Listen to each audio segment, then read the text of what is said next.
Welcome back to a new segment I'd like to call Movie News and Miscellaneous Stuff that I'm going to be talking to you about. And most of it's movie-related stuff, so let's get into it. We have gotten our first look at The Monkey, the next film from Osgood Perkins, who just directed and wrote Longlegs this year. One of the most interesting thriller horror films that I've seen in a long time, and one that I personally really enjoyed.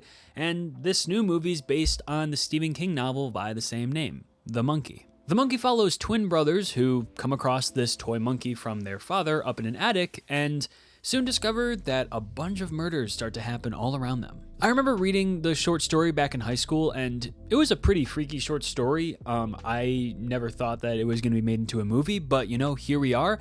And it's giving very similar vibes to Longlegs, and I think the vibes from Longlegs were very interesting and very creepy, and dare I say, I think The Monkey looks even more crazy and insane than Longlegs. It stars Theo James in the lead role, and it's produced by James Wan, who directed and wrote a lot of the Saw films and have done a lot with Blumhouse Pictures. This is coming from Neon, which is one of my favorite movie distributors, so I'm very excited to see this one. Next on my list of things to talk to is Joker 2, and how it's absolutely bombing in the box office. So Joker 2 has a freakishly large budget at $200 million, which is nearly 4 times the amount of the budget that the first film had. And the first film is way better and way more impactful. But anyways, Warner Brothers is on track to lose $150 to $200 million.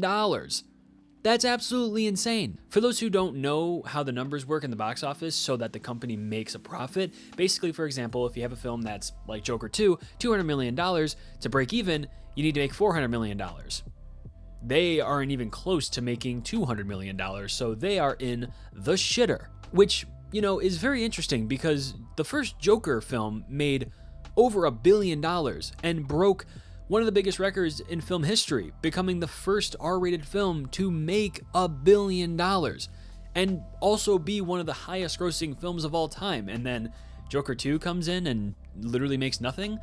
I mean, I was very optimistic about the musical part, but I guess that's what you're going to get when you don't really create a sequel that's as interesting as the first one. So, I mean, oops. You can fact check me, but that is according to Variety as far as how much Joker 2 is going to lose. Now, with the recent success of Terrifier 3, which I just did a video on, so make sure to go check that one out, but we're going to be talking about Terrifier 4 and what the future looks like for it.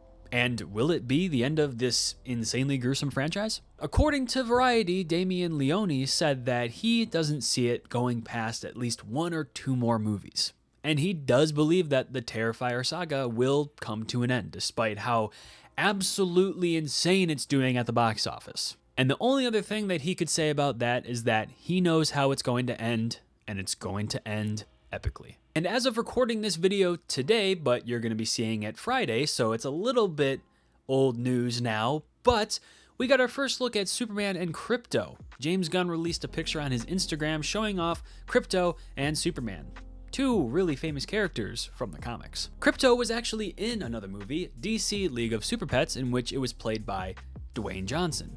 I never personally saw it. I heard that it was cute. I also heard that it was bad. I personally just wasn't really into the idea, so I didn't see it. But basically, Krypto is Superman's pet, and Krypto has the powers of Superman, just a dog version. And for the very last thing that I will be talking about in this video, which is just my thoughts on a particular episode that came out Sunday, The Penguin, episode 4. Holy crap!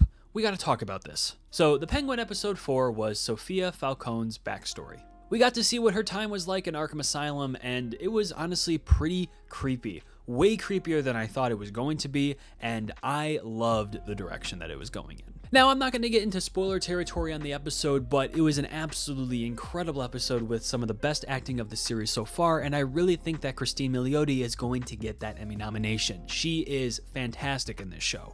But also, I think The Penguin has one of the best adaptations of Arkham Asylum that we've seen. It was pretty creepy. So let me know in the comments down below what you think about The Monkey coming out next year, and what were your thoughts on Longlegs that came out this year? Did you love it? Did you hate it? I want to know your thoughts. But anyways, that'll do it for the end of this video. Thank you so much for sticking around to the end of it. I appreciate every single one of you. And remember, your movie moment is right around the corner. See you in the next video.